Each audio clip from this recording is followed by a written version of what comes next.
3H, Himala, Hiwaga, Hinagap bilang 49. Kamakailan lamang ay nagawi muli ako sa Santolan Town Center sa siyudad ng San Juan.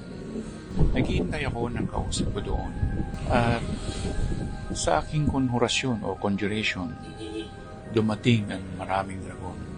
Ang nasa isip ko nga ay napakainit ng Metro Manila. Humingi ako ng ulan. Nambabaan naman ng mga dragon at ginampanan nila ang kanilang obligasyon para sa kalikasan.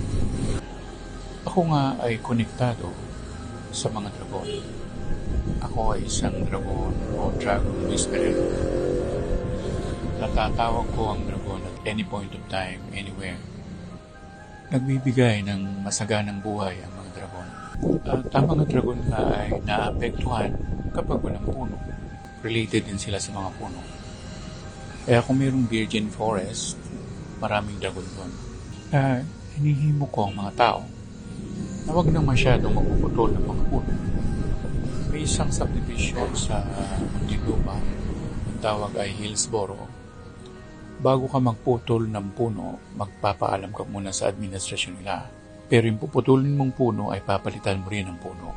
Yan ang isang magandang batas. Sa Japan, ang mga tao ay pinagtatanim ng puno. Bakit? Dahil kailangan natin.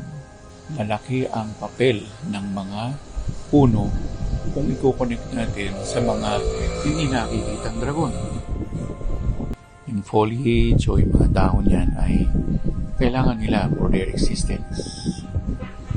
At ang dragon ay hindi po pangademonyo.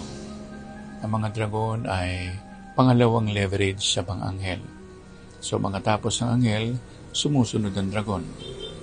Kaya sa ngayon, hindi lang ang bayan natin Pilipinas, kundi ang buong mundo para maresolbahan natin yung climate change, nagkakaroon ng global warming.